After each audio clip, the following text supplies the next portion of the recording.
When Indira Gandhi visited the Madras Snake Park, I think it was 76, if I'm right, this was an incredible opportunity and great publicity for the snake park, but we realized that here was a chance for us to, bend her ear and tell her some of the stuff that was going on and that she could help with.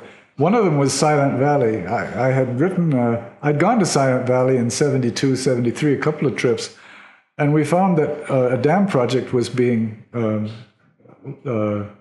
promoted there. And there was a generator, and they were doing seismic blasting, and all sorts of things were going on there. And so I wrote an article in the World Wildlife Fund newsletter, Save Silent Valley. And nobody had heard of Silent Valley before. So this was a real first. And it was like, it started the ball rolling. If it had been called anything else, a long, complicated Malayali name or something, they probably wouldn't have remembered. But Silent Valley, that sort of hits a chord.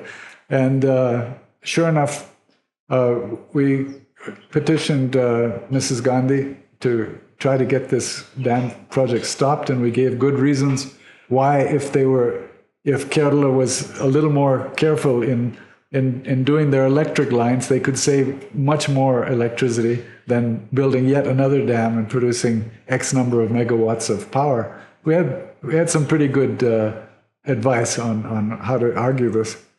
So that was one of the issues. The other issue was at that time there was an idea that several parts of India should have biosphere reserves. That was one of those big international movements, and India was part of it, being a member of the IUCN. And we proposed Great Nicobar Island and the Gulf of Mannar. And sure enough, it did get pushed through. I don't know what the mechanics of it was when she got back to Delhi. She didn't take any notes, so she either has an incredibly good memory, or it was some of the people who were with her when we were talking had made notes. But the same thing happened with Gindi Deer Park, which was under a lot of pressure, being the last little chunk of forest in Madras city. We pushed for the idea of it becoming a national park, and that also became a national park. So how the mechanics worked, we don't know, but we certainly had a part to play, a role to play in getting these things done. And she was incredibly dynamic for doing this kind of thing. The ups and downs are with whoever's in power, and I equate that from the lowest level all the way to the top, the PM level, because at the lowest level, when you've got a forest officer who really understands what you're saying and does something, magic can happen almost overnight, and we've proven that, and we've seen it happen in the various NGOs that we've created and all the work we're doing. And the same thing happens at the top level as well. And we've just gone over that a little bit. If the government is strictly developmental government, you're going to have big problems. And if they're not looking at all these other problems equally, we're not going to solve them. But isn't it a lot to do with political will as well? And we've got the present political will is not good at all for wildlife, and things are getting cut left and right. We're getting huge swaths of things like Panna National Park being flooded because of the river interlinking fiascos that they're trying. And, these are things which are very questionable. The idea of dams, has been debated for a long time, and the pros and cons and so on. And we still haven't seemed to learn very much from it. And it's not only wildlife, but it's the people who live in these wild areas as well. And in a way, one should think that they should be given the priority as to say what their future should be and whether their land should be protected or not. But they're not given that choice. It's again, the government it continues to be to look the other way, or just come down heavily on anything that looks like anti-development. You call them Naxalites or something like that. it's not just every Adivasi who knows about wildlife, and it's the Urlas know about snakes. They know very little about the other animals, or I shouldn't say very little, but in terms of management and so on, what would be wonderful is to see an amalgamation of the guidance of research, scientific research, along with the people who live in and around the animals.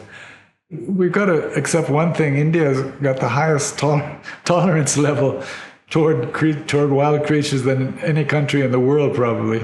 And this is why we're fortunate to have virtually, except the cheetah, we've got virtually every other predator still alive in this country. Not necessarily well, but still alive. And in comparison with the Western countries, for example, they've decimated wolves, which are now, there's a bit of a comeback. Bears and wolves and stuff in the United States and in parts of Europe, you're hearing a lot more about it now. And so things almost look okay. Things are becoming okay, maybe. But I wonder what happens when there's a spillover, when there's just a little bit too much. It's kind of amusing sometimes when we read about Norway saying they're allowed to be 10 wild wolves. And if there's any more than 10, they have to be culled. I said 10 wolves for the entire Norway? I mean, give me a break. Or more recently, there was a wolf that made it down into Northern California, and it had traveled a great distance from Canada and somehow ended up there. And there's this huge outcry. There's a wolf, one wolf. And this, so, it's almost like a magical animal, that part of the folklore and things that, werewolf and everything else. So in a way, we're in a happier situation here. We're a little more realistic, but it is rural people who are poor and unable to protect their livestock because they haven't got the wherewithal or the funds to actually make enclosures to protect their livestock. But when their livestock is taken, the forest department might do some ham-handed solution, like capture and translocate the animal, which just exacerbates the problem and creates more problems. So, yeah, you can see from my going back and forth that it's such a complex issue. There are good things happening, and I think perhaps one solution to this is to look at the good things that are happening, the good science that's going into it, and getting those people on board and listen to them and make sure the forest department follows those examples that are working. There are some that are working. Okay, so follow them. I'm continued to be involved in what's going on in Agumbe, and the Andaman Islands less so, because we've turned it over to the Dakshin Foundation, and they're doing fantastic work there now. But I still have a tight link to it in my heart, and I really love the islands.